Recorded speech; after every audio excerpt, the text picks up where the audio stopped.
તમે વર્ણન ન કરી શકો.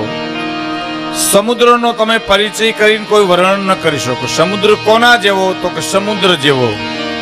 હિમાલય કોના જેવો? તો કે હિમાલય જેવો. સૂર્ય કોના જેવો? તો કે સૂર્ય જેવો. ધરતી કોના જેવી? તો કે ધરતી જેવી. એમ લાલ બાપુ કેવા? તો લાલ બાપુ જેવા જ છે સાહેબ, એની કોઈ ઉપમા નથી. આ કોઈ અતિશંક્તિ નથી, આ કોઈ અલંકારિક ભાષા નથી. આ નરી વાસ્તવિકતા તમારા સામે હું અને તમે જોઈ રહ્યા છીએ. અને એ સંત એનું જે તપ, એનો એક નાનકડો પ્રસંગ આપને કહી અને હું વાત આગળ વધારું. ભગવાન શિવ અને મા ભગવતી ધરતી ઉપર વિહાર કરે છે. એક એવી જગ્યા આવી કે ભોળાનાથ નીચે નમી ધૂળની ચપટી લઈને પોતાની જટા માથે ચડાવી. એટલે મા ભગવતી ભોળાનાથને એમ કે છે, મહાદેવ તમે તો દેવના દેવ કહેવાઓ, તમે આ શું કર્યું? ધૂળ કેમ ચડાવી? અને મહાદેવ મા ભગવતીને જવાબ આપે છે કે દેવી, આયા એક સંતે સાધના કરી છે, એની ધૂળ હું મારી માથે ચડાવું છું. સંતની સાધનાની ધૂળ પણ ભગવાન શિવ એની માથે ચડાવે. એટલે ભગવાનને કેટલા ભક્તો વાલા હોય અને ભગવાનને કેટલા સંતો વાલા હોય છે. પણ એકવાર એને સોંપી દેવું જોઈએ બસ. બાકી આપણે ઘણી વાર વાતો કરીએ કે હરિના હુકમ સિવાય પાંદડું હલતું નથી, પણ તું બેઠો બેઠો જાળવું હું કામ હલાવીશો? લેવા દે આવે, તું થઈર પકડી જાને. વાતું થાય કહેણી મિશ્રી ખાંડ હે પ્રતિપાલ. કહેણી પ્રતિપાલ સિંહ પણ આપણા જામખંડોના તાલુકા પંચાયતના પ્રમુખ, અમારા પણ બહુ ચાહક. મેં તમને કીધું આમાં વ્યક્તિગત બધાને ઓળખું છું. બધાના જો નામ લેવા બેહી તો મને જે સમય આપ્યો છે ને એમાં જ પૂરો થઈ જાય. એટલે હું એની જગ્યાએ એકાદી બે વાત તમને કરી શકું. તો કહેણી મિશ્રી ખાંડ હે, બોલવું તો ખાંડ જેવું ગળ્યું છે. રહેણી તાતા લો, જીવવું બહુ અઘરું છે બાપ. નથી આપણા ગામમાં વ્યારું કરીને ખોખારા ખાઈને બજારના ચોકમાં આવીને એમ કે નાણું તો આશે ને કાયલ નથી ને વાપરો ને મોસો કરો. રાવણ ક્યાં લઈ ગયો, કરણ ક્યાં ખોઈ ગયો, નાણું તો હાથનો મેલ છે, લાવો એક બીડી. એમ હાથનો મેલ છે તો ઉખેડી જુડી લઈ આવી જાને. એટલો બધો દાતારનો દીકરો થઈ ગયો. ના ના સાહેબ, વાતું થઈ શકે, જીવવું એ તો બહુ જબરી વાત છે. આ મા ગાયત્રી માનું રૂપ જુઓ તમે, એનો શણગાર તમે જુઓ તો ભગત બાબુની કવિતા યાદ આવે.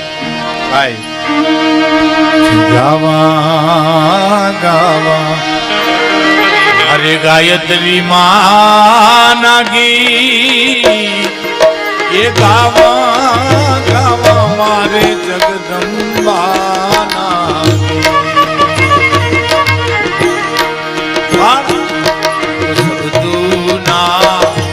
માળા મારીના પૂરા થયા રે,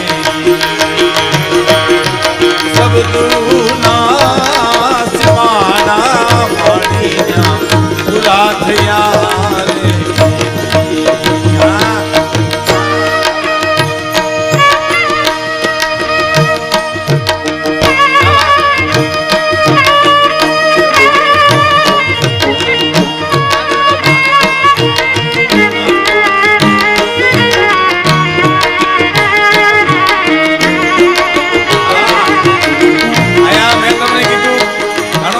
મારો ગઢવી સમાજ પર ભારતથી ગણવાયો છે.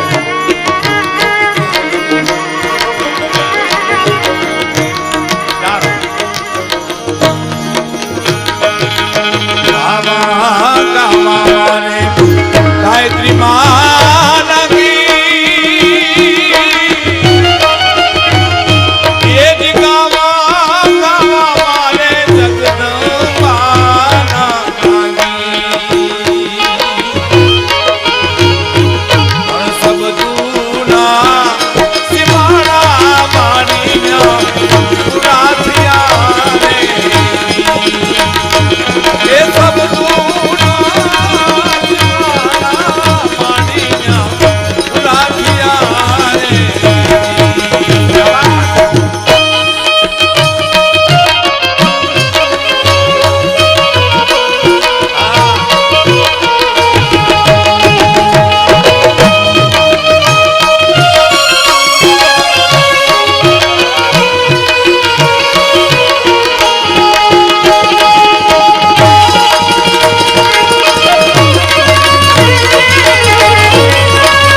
છે બ્રહ્મા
મારે જગદંબાના ગીત ગાવા મારે મારી ગાયત્રી માના ગીત પણ દુલા કાગ એમ લખે છે કે વાણીના સીમાડા માડી ન્યા પૂરા થયા શબ્દોના સીમાડા માડી મેં તમને કીધું ને કે વર્ણન ન થાય ને આહા થઈ જાય ને ન્યા સમજવું પરમાત્માની રચના છે દરિયાને જોવો એટલે આહા થઈ જાય હા સૂર્યને જુઓ એટલે આહા થઈ જાય એમ પરમ પૂજ્ય લાલ બાપુના દર્શન કરો એટલે વાણી વિરામ પામી જાય સાહેબ શરણાગતિ તમારે સ્વીકારી લેવી પડે હે અહીં તો અમે આવ્યા છીએ એટલે બોલીએ પણ અહીં નો બોલો તો મજા આવે એવું વાતાવરણ છે સાહેબ મેળ કરવામાં બહુ વાર લાગે અમારે એક પ્રોગ્રામ ગામડામાં હતો ને પોણી કલાક મેળ આવેલો તો એક બાપા ઉભા થઈને મને કે આ ઘેરેથી મેળ કરીને આવતા હો તો શું વાંધો તમારે એને કીધું ઘેરે મેળ નથી તે બહાર નીકળીએ છીએ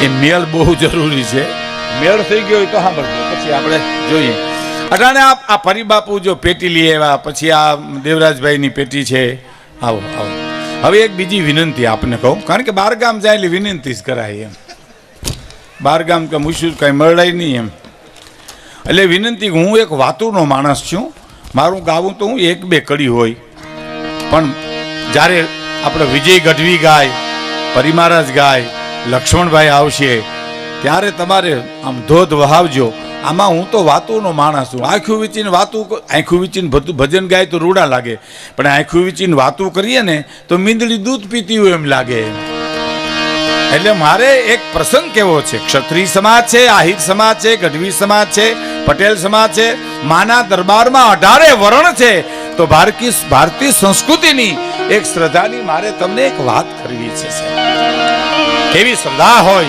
અને માં કેવા કામ કરે એનો પ્રસંગ કેવો છે મારે તમને પણ હું થોડીક હળવી વાત એટલા માટે કરું કે આ પેટી 3 પેટી અમે 3 જણામાં નકર અમે લાખાભાઈ દિવાલીબેન ને પ્રાણભાઈ ને પેલા પ્રોગ્રામ દેવા જતા ને તે પેટી તો પ્રાણભાઈ પાસે એક પાંચ હતી અમે તો એમનેમ જ જતા એમ અને પછી ગામડે જઈને પ્રતિપાલ અમે કહેતા કે ભાઈ પેટી લઈ આવી દો તો એ વળી નોરતામાં એને એમ ક્યાંક મેળે સડાવી ત્યાંથી ઉતારીને અમને દે એમ હવે એમાં એક ગામડામાં પ્રોગ્રામ આ બનેલી હકીકતો એટલે તમને મજા આવે એમાં એક સાધુ હતા મહારાજ હતા એને ગણપતિ બેહાડવાના હતા અને એને આમ સદગુરુ કર્યું ને હું કરીને પડી ગયા અમે કે શું થયું વાય આવી શું થયું તો કે નહીં વાયસ આવે વાયસ મારી નાખે આમાં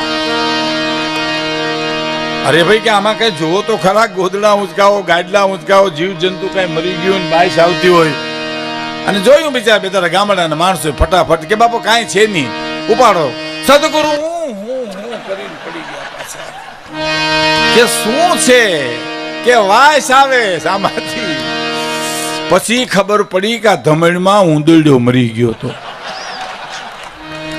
એ ધમણ ખેંચે ને બાપુને જ ઉપાડે સીધા પછી અમને ખબર પડી મોડી તો વાય ધમણે આવી કહેવાનો મારો અર્થ આ બધી સુવિધાઓ માની દયાથી અટાણે કલાકારોને કેવી થઈ ગયા અમે તો વગર માઇકે પ્રોગ્રામ આપ્યા છે વગર માઇકે હાવ લાઈવ માઇક જ નહોતા હા પણ તે માણાએ બહુ શાંત હતું ને વાતાવરણ શાંત હતું, એટલે માણાને સંભળાતું. સાહેબ અમારા મગરવાડામાં અમારા નાગમામાં કવિ ગરબી ગાતા, અમારા માણેકવાડામાં 3 કિલોમીટર સંભળાતી વગર માઇકે. સાહેબ કે ગરબી ગાય.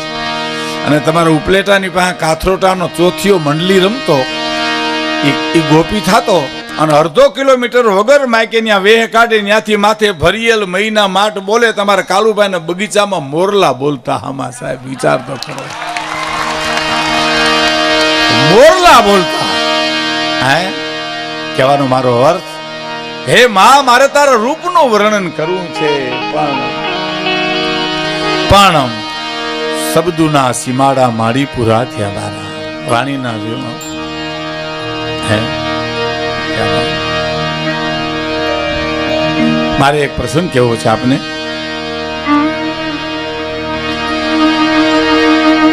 મેં તમને કીધું, હું તમને થોડીક વાત કરું કે આ પાળિયાના દાદુભાઈની કવિતાની કડી તો કદાચ જીતુભાઈ ગાશે આખી કવિતા, પણ મને એક કડી મારે વાત કરવી છે એટલે રજા લઈને ગાઓ કે શિખરો કંઈક સર કરો, અરે કીર્તિ થંભ ખોડી શકો, પણ ગામના પાદરમાં એક પણ પાળીઓ એમ ન ખોડી શકો. એમાં તો તમારે મારે મરવું જ પડે. એમાં કોક મરે ને આપણા પાળિયા ન પૂજાય. પાળિયાના સંશોધન માટે મારે એની વાત કરીને મારે એક પ્રસંગ તમને ટૂંકમાં કહેવો છે કે એ પાળિયાના સંશોધન માટે જ્યારે અંગ્રેજો નીકળ્યા ને એમાં એક ગામડામાં ગયા ને એક બાપાને ભેરા લીધા, દુભાષ્યો ભેરો ને એમાં દડી હોય ને ખાંભો શેઢો, એ જોઈને ઓલો અંગ્રેજ બોલ્યો ધીસ ઇઝ પાળિયો. તો બાપા કે પાળિયો છે નહીં, પણ ખેહવો એટલે થાય, અહીંયા છે નહીં પણ થાય.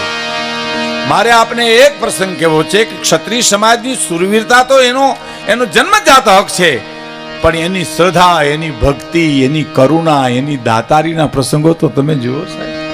ઓલી હથિયાર તો એને ન છૂટકે ઉપાડવા પડ્યા સમાજને માટે. હે બાકી એની ક્ષમતા, એની ધીરજ. હે ભગત બાપુ હાલડામાં ગાયું છે સરસ, એ સુખ દુખે એ સમનાખ આવે એ વરાજ પૂતો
એક કડી સાંભળજો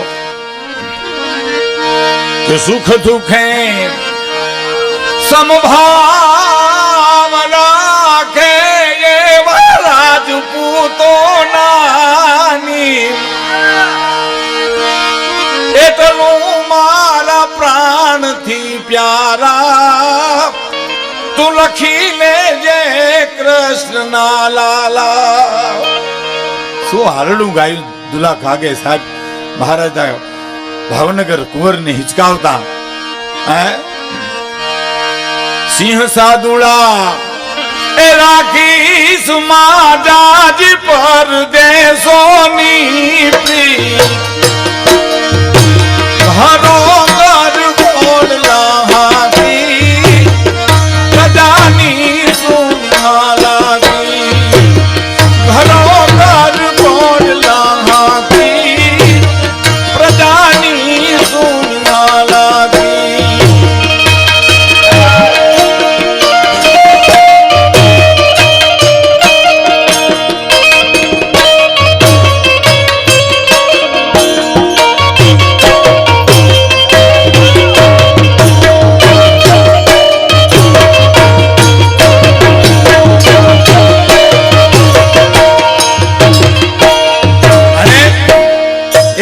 સાંભળજો મારે મૂળ પ્રસંગ કેવો છે એટલે સમય વધારે ન લેવાય કે અહીંનું તું શું શબ્દો છે સુધારજે બેટા ને ધરજે ઈશ્વર ધ્યાન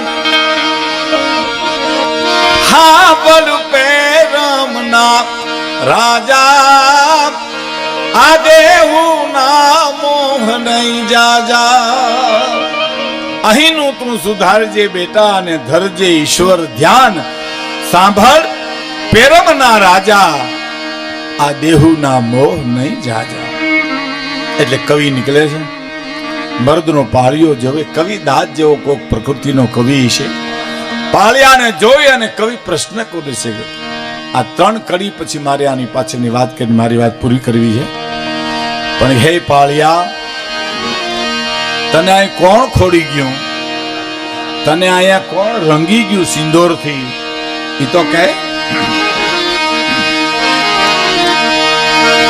કે આજ પૂછું તને પાળિયા દે મારા દલડા કે દીવા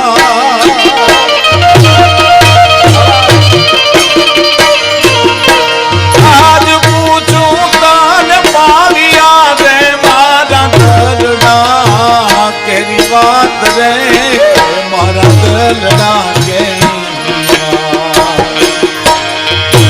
ભાદરમાં તું કેમ ખોડાણો સિંદૂરથી તું કેમ ભાદરમાં તું કેમ ખોડાણો સિંદૂરથી તું કેમ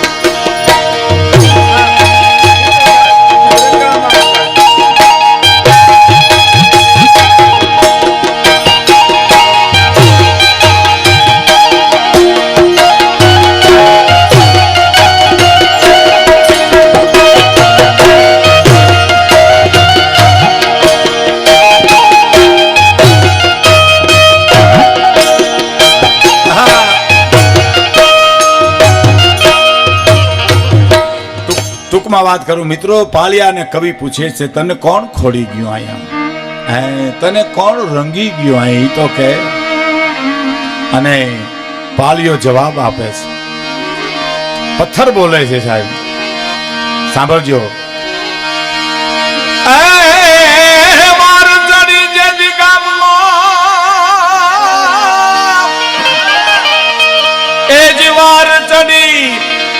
गाम मारे तेरी बूबिया वाया ये ढोल रे तेरी बूबिया क्या ढोल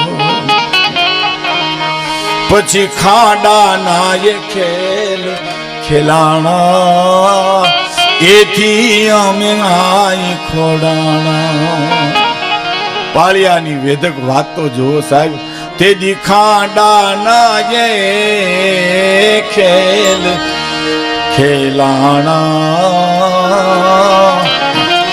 અને એથી અમે આઈ ખોડાણા 5 મિનિટની વાત સાહેબ પાળિયો જવાબ આપે છે કે જ્યારે ઘેર ઘેર થી રાજપૂતો નીકળ્યા કોઈ બેન દીકરી ની જે લૂંટાતી હશે કોઈ યવનો આ ગાયોના ધણને વારી જાતું હશે એવે વખતે પાળિયો કહે છે કે હું કવિરાજ નીકળ્યો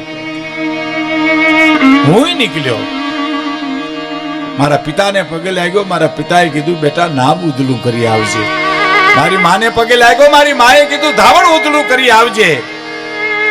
કાટ પગથિયાં ઉતર્યો તો મારી બેન હામી મળી કે ભાઈ ઉતાવળો તો રણમેદાન જાઉં છું. અને દીકરી જવાબ આપે છે ભાઈ રણમેદાન જા તો હા. ભગીની ઓળાવે ભાઈને હેતે સિર ધરીને હાથ, વિજય પામજે વીર તું સુરાનો કરજે સંગા, દુશ્મનનો દાંત વાળી અને માંડવામાં જવતલ હોમવા માટે વહેલો આવજે. પણ હવે સાંભળજો સાહેબ, માએ કીધું, પિતાએ કીધું, બેને કીધું, પણ ક્ષત્રિયાણી રાજપૂતાણી જે રાજપૂતની ચૂંદડી ઓઢીને ઓરડો ઓઢીને બેઠી છે એને એમ થયું કે ઓહો બધાય કે હું કાંઈ ના કહું એમ. આમ લગામ પકડીને એટલું બધું બોલી, ઠાકોર રણમેદાન જાઓ છો? તો કે હા બરાબર. માએ કીધું ને ધાવણું ઉધડું કરી આવજો? તો કે હા. બેને કીધું છે ને કે માં જવતલ હોમમાં વહેલા આવજો? તો કે હા. પિતાએ કીધું કે ઇતિહાસમાં નામ ઉધડું કરી વહેલા આવજો? તો કે હા. હું તારું અર્ધાંગના, તારું વર્ધું અંગ તને એટલું કહેવા માટે આવી છું, તને બધાએ પાછું આવવાનું કીધું, હું તો તને મરવાની છૂટ આપું છું. હે હું તો તને મરવાની છૂટ આપું છું કે કા મરજો, પણ પીઠમાં દેજો લગાર, મારી સૈરું મેણા મારશી આ તો કાયર કેરી નાર, કા મરજો, પીઠમાં દેજો લગાર. અને રાજસ્થાનનો ઇતિહાસ ઠાકોર ઘાયલ થઈને આવ્યા અને રાજપૂતવાણી પાસે ચાવીઓનું જુડ્યો હતો અને દાસીએ કીધું લાવો જુડો. કેમ કે દરવાજો ખોલો. શું કામ? કે ઠાકોર ઘાયલ થઈને આવ્યા છે, કે ઘાયલ થઈને આવી એના દરવાજા નહીં રાજપૂતવાણી ખોલે કોઈ દિવસ. રણમેદાનની માલિપા વિજય મેળવે અને કાયમ આવી જાય. સતી થવા તૈયાર છું, પણ એના કણસતા અવાજને સાંભળવા હું તૈયાર નથી સાહેબ. આ પાયામાં શક્તિ પડી છે, એની મારે મૂળ વાત આપને કરવી છે. કા મરજો, કા મારજો. અને આમ જ્યાં રૂવાડા ઉભા થઈ ગયા, ક્ષત્રિયાણી એટલું કહે છે ઠાકોર ધીરજ તો રાખો. એક હજી વાત કરું, કંથા રણમે જાય કે મત ઢૂંઢે કોઈ સાથ, તારા સાથી 3 જણા એક હૈયું કટારીને હાથ. શું શિખામણ આપી સાહેબ? બીજાને ગોતતો નહીં, તારું હૈયું કટારીને હાથ, તારે 3 સાથી બસ છે બસ. અને કીધું હવે કઈ કેવું? તો હજી એક વાત કરવી છે. શું? કે કંથા રણમે જાય કે ભાગીને મત લજા, ઓલી જોલી આવે ત્રબકતી મરદાઉ કેરી મજા આવે. અને તા તો રૂવાડા અવલા થઈ ગયા, ઠકરાણા બહુ બોલ્યા. હવે કાંઈ તો કે એક છેલ્લી વાત કરવી છે, માફ કરજો વધારે વાત કરતી હો તો. શું વિવેક છે સાહેબ? કે કંથા રણમે જાય કે ભાગીને મંગાવી શેણ, ભાગીને પાછો આવી તો તું ભા અને હું ભેણ. કંથા રણમે જાય કે તું ભાગીને મંગાવી શેણ. આટલી વાત કરી તા તો રૂવાડા સામ બેઠા થઈ ગયા. કાંઈક ભ્રકુટી ચડે પેલા ઠકરાણીની ધીરજ જોવો અને એનો વિવેક જોવો સાહેબ. ઠાકોર માફ કરજો, એક વેણ નહીં બોલું હો હવે. મેં તમને ઘણા આકરા વેણ કીધા, પરણીને આવી તેદીથી કોઈ દી બોલી નહોતી. એટલું બોલી તમને ખોટું તો લાગ્યું છે, પણ એક વાત કરી દઉં, એ તમારી નહીં મારી કરવી છે. શું? શીખ રાજરી હોય તો મેં ભી ચલું તુમ સાથ. શું સાહેબ મોટી વાત કરી છે. તમારા હુકમ સિવાય હું ઉંમર ન ઓળંગી શકું, જોઈ મર્યાદા એની. પણ શીખ રાજની હોય તો મેં ભી ચલું તુમ સાથ, અને દુશ્મન ભી દેખ લે મેરા દો હાથ. મારા બબે હાથની ઝપટું ઈ પણ જોઈ લે. અને ત્યાં દેશના ક્ષત્રિયને ટાઢેક થઈને એટલું કીધું, ના ઠકરાણા હારે આવવાની કોઈ જરૂર નથી, નક્કી કરી નીકળ્યો છું. કા મરસા કા મારસા, કા રણ રહી જાત, મને કાળે ઘેર્યો કામીની, હવે સંગડે કી સોહાય. આટલું બોલ્યા તારે સામે કે છે તમે ધ્યાન રાખજો કે હું ઓરડો ઓઢીને બેઠી, ધારો ધર્મ જાળવીને બેઠી, મારી ચિંતા કરોમાં. બીજી વાર કીધું ધ્યાન રાખજો ઠકરાણા, કે ઓરડો ઓઢીને બેઠી ચિંતા કરતા નહીં. ત્રીજી વાર કીધું ઠકરાણા ધ્યાન રાખજો, ને એક શબ્દનો જવાબ ન આપ્યો એને, પણ કીધું દાસી એ દાસી. દાસી આવીને ઊભી રહી. હા બા તરવાર લઈ લે, પીઠે ટીંગાશી. શું કરવી? એ તરવારથી મારું મસ્તક ઉતારી થાળમાં મૂકી, કપડું ઢાંકી, રણમેદાનમાં જાતા રાજપૂતો દઈ દે. એનો જીવ મારામાં છે, એ ધૂંગાનું હું કરશે? અને આમ મસ્તક ઉતાર્યું હાડી રાણીએ અને ચંદાવતને દીધું આમ. અને આમ જે કપડું ઊંચું કર્યું ને ચોટલાની ડોકમાં ગાંઠ વાળી, અને જે રણમેદાન ચીડ્યો એ આમ જાપલા બજારમાંથી જાપલીમાંથી આગળ એની જાપો આવે, જેને આપણે પાદર કહીએ ત્યાં પહોંચ્યા ત્યાં 7 વર્ષની દીકરી આડી ફરી ગઈ, જેનું શરણ લાલ બાપુએ લીધું છે એવી જોગમાં યાદ સાથે આમ ઊભી કે હાથ રાખી, જેમ વરવડી નવઘણની આડી ઊભી હતી એમ. હટી જા દીકરી. ના ના હટીશ નહીં. હટી જા બેટા, મારે મોડું થાય છે. હટીશ નહીં. કામ છે તો દાડી ફરીશું. શું કામ છે? રણ મેદાન જાઓ? દીકરી બોલે છે રણ મેદાન જાઓ? તો કે હા રણ મેદાનમાં જાઓ છો એટલે મારે એક કામ છે કે પાછા આવો ને તે એક કામ કરજો, થોડી અવર જવર ઓછી કરાવો.